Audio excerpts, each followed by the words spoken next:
What's up, Unc? What up, though? What's good with you? I'm laying down, getting this, his artwork put together. All right, all right. Set the scene for us, Snoop. Oh, you getting the championship trophy? With Oh, that KB on the bottom. with the KB on the bottom. Now, I told people this at the beginning of this live, but I'm gonna reiterate it because more people are jumping in. We got thousands of people on already because you know how your name hold weight. So Snoop on Jemele Hill is Unbothered last year. This is what pre-pandemic. You said on the show, if the Lakers win it all, you were getting a Lakers tattoo. Period. Point blank. And you have made good on your promise. So how does it feel to be getting this tattoo, Snoop? Well, first of all, I had to call my tattoo artist, the one and only, the great Mr. Cartoon, to make sure he was available to do it. He's a Laker fan too, by the way. So Okay. we found time to make time. So we put it together. I gave him an idea of what I wanted, and he went to work as far as being creative and you know, just a little sketch of what it could be. You Oh, got the that's the, gonna be the nice. Larry O'Brien Trophy with the Lakers ball falling through with the what you call that right there, the gates, Heaven's Gates up top. And you got Okay. KB on the bottom because that's the foundation. KB right there, baby. So Snoop, how did you come up with this idea? Why did you want the trophy? I understand why you would want Kobe, but why the trophy itself? Because the trophy symbolizes, being a part of the Lakers organization, the many years of doing it, the players that came and went that played, on these championship teams from the Jerry West to the, Kareem's, Magic's, all the way up to the new squad that just did it. So it's just a little bit of love and respect for everybody that's one-on-one with the Lakers organization. So you've been experiencing Lakers championship runs your whole life, from Kobe and Shaq, Magic and Kareem. So how does this one compare to the others you've experienced? This one was a little bit different. I say like when we beat Boston for the first time, that felt real good. But this one was different just for the simple fact that, you know, the great Kobe Bryant, this season is dedicated to him. And to know that he stamped LeBron before he left, as far as letting everybody in LA know that LeBron is the one, not the two. You know what I'm saying? He got my blessings. That just made it that much more solid for him to go ahead and win it so fast like he did in 2 years. You know what I'm saying? He came here to do business. He on a 4-year deal. He halfway done, and he got us to the promised land that quick. Now, you, O'Shea Jackson Jr., y'all been talking mad shit since y'all won. Okay? Y'all been talking cash shit. But talk your shit, though, because it's a lot of people who thought that the Clippers were actually the best team in the West at one point. A Well, lot of I want to people. say what's up to Marcellus Wiley and Clipper Darrell. How sweet it is to be loved by you. But a lot of people doubted whether or not LeBron was going to do this. A lot of people were talking about how the West was harder. This ain't the East. He's not going to be able to dominate the same way that he did. So, how does it feel to tell people to basically kiss your ass? Y'all won this title. Well, you know what? I'm an avid fan, so when we have a bad game, I express myself. When we have a good game, I express myself. So I love the fact that the team appreciates my input as far as me being a diehard fan. Like when they have a bad shooting game, they know I'm gonna call them out, and when they do good, I'm gonna give them all of theirs. And at the same time, it feels good to know that they was able to pull it together and really go to that bubble and lock in and really get focused on the things that's going on outside of the court and on the court, and for them to maintain they level of being great, like not losing a game after holding the lead in the fourth quarter. That's some great shit right there. 57-0, and then for them to you know take out, I say, the Nuggets after the Nuggets hit the Clippers. You know, that to me was a real tough test. And then the Miami team, they was like a mini Golden State Warriors team because everybody could shoot threes, and Jimmy Butler was a straight dog, and it was just a good way to see what this team is made of and to follow LeBron's lead and to see that he is a GOAT, that he is one of the greatest to ever do it. Because to take three different franchises and win the championship is unheard of. I've been watching basketball since the 70s, and I ain't never seen nobody do what he did. You know what I'm saying? I've seen people go to other teams and win championships, but not lead them and take a team from the bottom to the top and then bring championships to places that ain't never seen them before. So I know you was doing some side betting, Snoop. So call him out. Who owe you some money right now? Rick Ross, where my money at? I How need much my you and money. Ross put on it, dog? 25,000. That's all light, little, Okay. little light wager. He got bread. He got All money. right. Did you give him any points? Like anything? I gave him some points on he should back up out of this motherfucking deal before it's too late. Now, Snoop, this was such a tough year for a lot of reasons. Of course, we're dealing with the pandemic and all the conversations in this country that we've been having about race. But this year started with Kobe Bryant passing. So, how much more does this championship mean? Because Kobe Bryant, with him no longer being with us, do you feel like, in many ways that this was destined to be because he, sort of put his stamp on the city? He's Los Angeles' favorite son. So, do you feel like this was what Kobe is up in heaven politicking with God about? They got to I know, win it. I know God don't make no mistakes. Every angel he takes away, he delivers another one. So I feel like through the spirit of Kobe and Gigi and the people that lost their lives on that day, that the Lakers organization was blessed with the opportunity to seize the moment, and they did that. They did all the preparation. They did everything that you needed to do to be ready for the moment. And then, Kobe's spirit, the way he was coming to games, the way he was embracing the players, the way that he was, putting his footprint on women's basketball and on fatherhood and fathers and daughters relationships, and just the things that he was doing outside of the box with films and, his academy, like that inspired this team to want to do more than just win, but to want to be better in life. So that's what it's all about. He inspired the whole NBA this year. The whole world basically was inspired by the Kobe Bryant move. You never know when the Angels going to be taken away, but when they put in their work, their work speak for them even when they gone. So, of course, there's a lot of talk about legacy. To be a great Laker, man, that takes a lot. You're talking about a lineage of some of the greatest players that ever played this game. So, when does LeBron, or has he earned that statue outside of Staples yet? How many does he need to get one if he hasn't? I think what he's doing, he going to get a statue in every place he ever won a championship because that's what he's doing. He's doing that type of work. Like, I've seen people come to the Lakers. I watched Shaq come to the Lakers, and it wasn't no 2-year swing. It took a minute for us to get our situation together and do what we had to do. But this man came in 2 years, and last year, if I'm not mistaken, before he got injured, we was whooping the Golden State Warriors' ass, and we had the #1 seed, and we was coasting. And that's when we didn't have AD.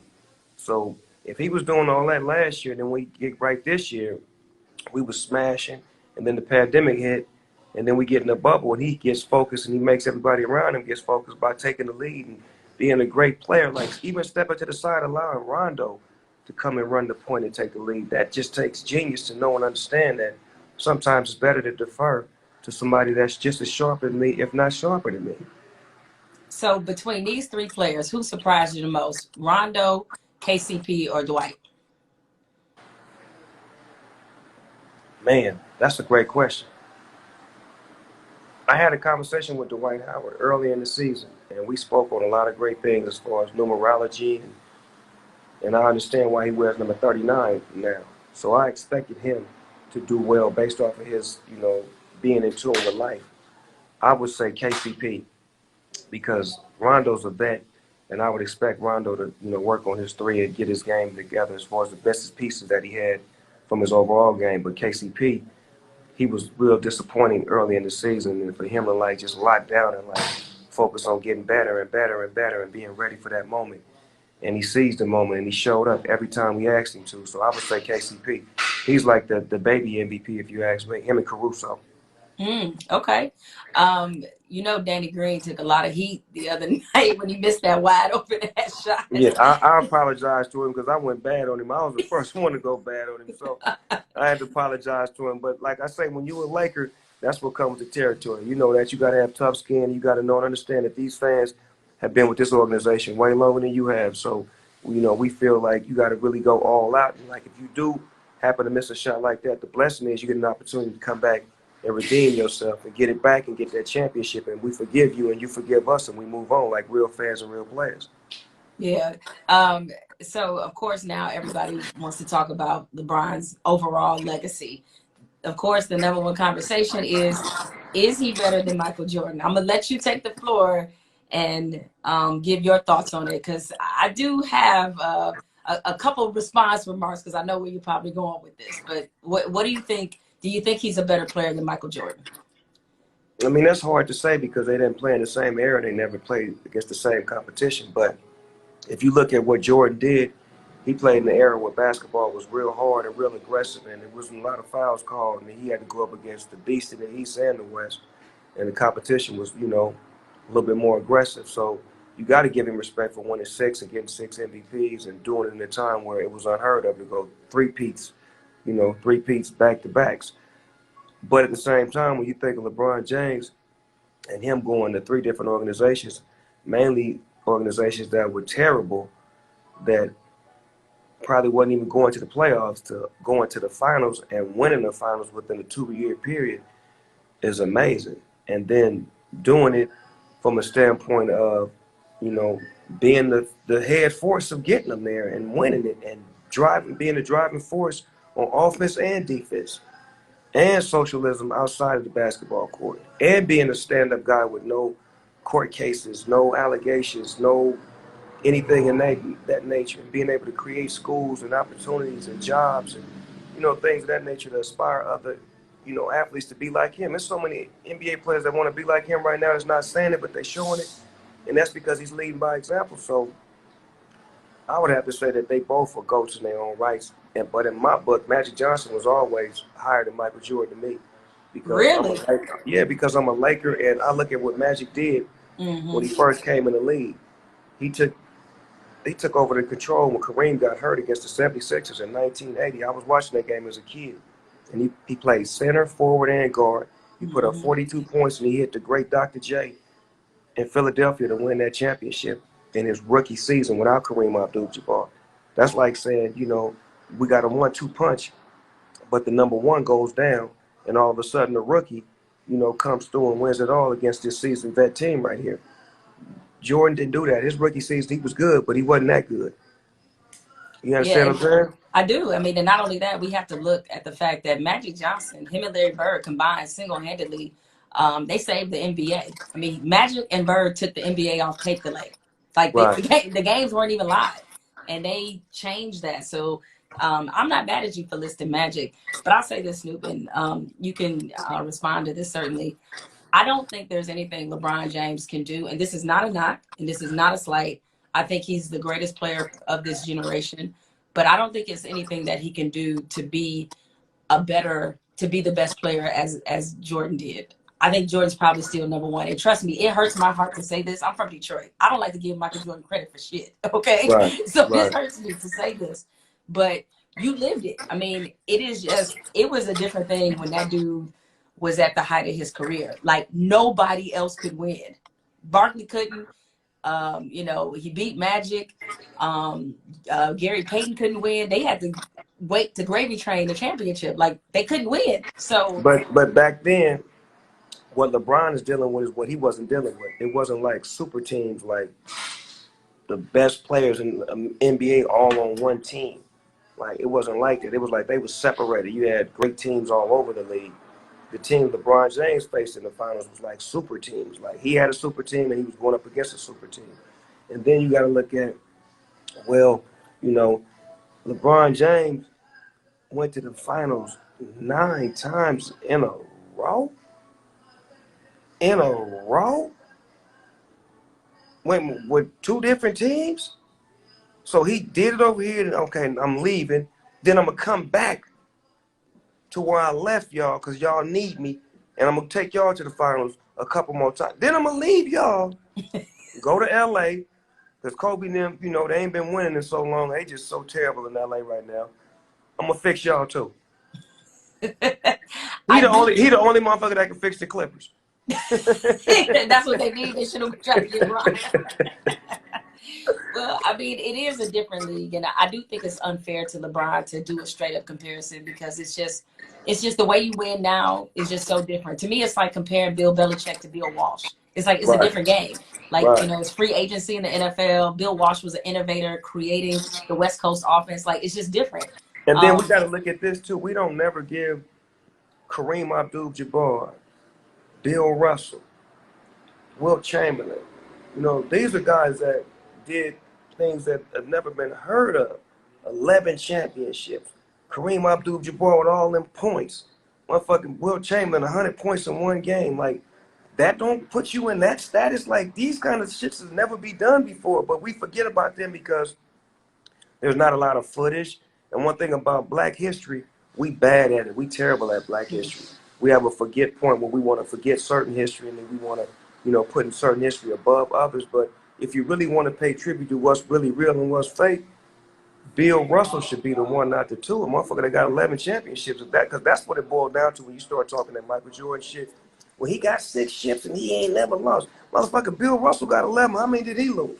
Right. But Not many.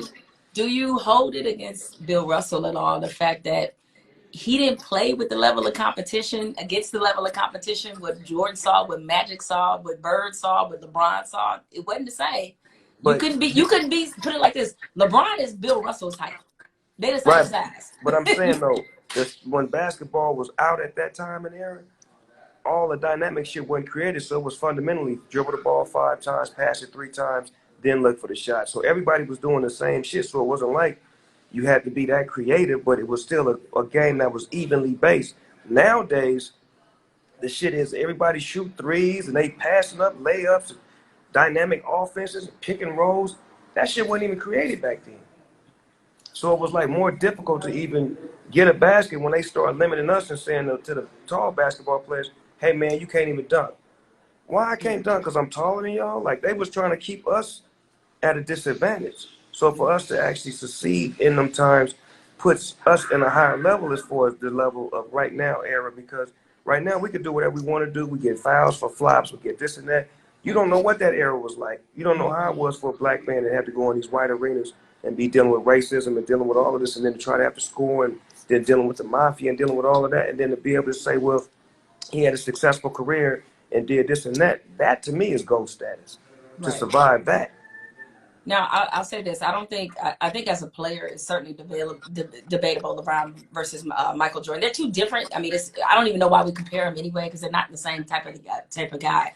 But in terms of a greater legacy, I think for sure it'll be LeBron, just because of, as you mentioned, not just what he means to the game, but he's empowered other players in a way. And I'm not even talking about from a social standpoint, but Kevin Durant doesn't go to Golden State if it wasn't for LeBron. You know, Kevin Durant doesn't go to Brooklyn to be with Kyrie if it wasn't for LeBron. Kawhi doesn't go to Toronto. Kawhi doesn't come to the Clippers because LeBron gave them permission to stop waiting on these bonehead ass GMs to build teams around him. He said, go make your own destiny. And because of that, players are much more empowered. They not only want to be dynamic basketball players, they want to be dynamic people. And LeBron deserves a lot of credit for that, because he is the face of the league and he's given them a level of power that they've never had in the NBA before. And that's something that Michael Jordan could not do.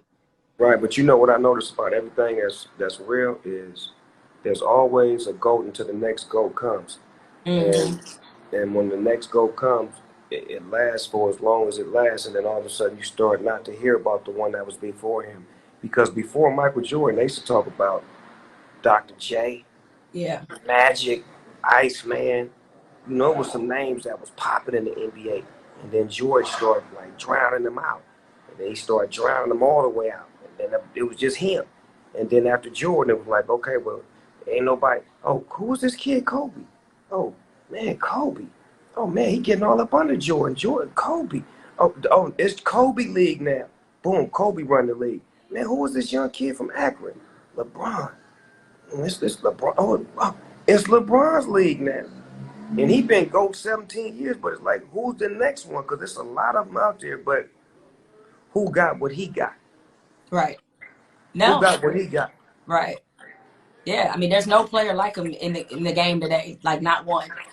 It's like he was built in the lab. And the thing that's gonna fuck everybody up is he's probably gonna play well into his 40s. He's gonna play longer than Jordan tried to, because he's never been hurt. He's in excellent shape. I don't see why he wouldn't with today's advancement. Before I let you out of here, Snoop, now there's a lot of people that want to put asterisks on this championship. They're dumbasses. You can't put an asterisk on any championship, right? Because it's not like the Lakers weren't a favorite. It's not like they came out of nowhere. That being said, Do you see this being the beginning of the new Lakers dynasty? Like, could this team win 2 or 3 in a row? I think we primed to do that. You know, I watched Golden State. I watched the Miami Heat. I watched Spurs. I watched, you know, even the Cleveland Cavaliers when LeBron went back there. I watched teams, go back to back to back based off of the chemistry of loving to play with each other and loving the fact that we wanted or we got close to winning it and we want to taste that again. And one thing about winning, it's contagious. And once you get it, it becomes a part of your daily habit. Like LeBron got it. He was just trying to pass it on to everybody else, trying to give everybody the kill spiel that he got. You know what I'm saying? To be able to know when it's time to close the door, when it's time to get real, when it's time to be about us, when it's time to take this, constructive criticism, when it's time to receive constructive criticism. So to me, I feel like we primed to get to the championship at least another 2, 3 more times. Just because this is only our second year, and regardless if the Clippers lost to the Nuggets or not, we was gonna beat whoever stepped in front of us. I believe that. And definitely Clippers fans, y'all got to go back to the drawing board again, man. I don't know what to tell y'all. I don't know what to tell y'all, man.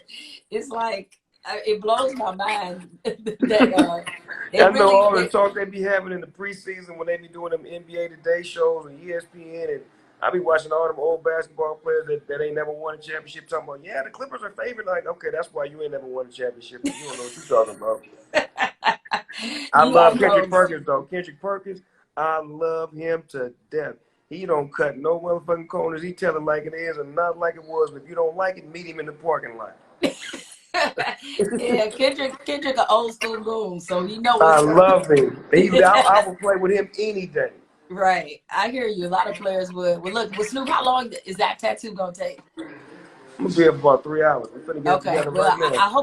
I hope you got some good stuff, some sticky with you. Man, you know damn well. All right. Hey, shout out your tattoo artist. What's his name again? Cartoon, that's Mr. Cartoon. He do the Okay. best tattoos in LA. He's the one, not the two. All right, we'll do. Well, Snoop, thanks for taking this time with me. Enjoy this championships. Keep on celebrating, brother. Thank you, sis. I appreciate you. All right, take care. One love. All right.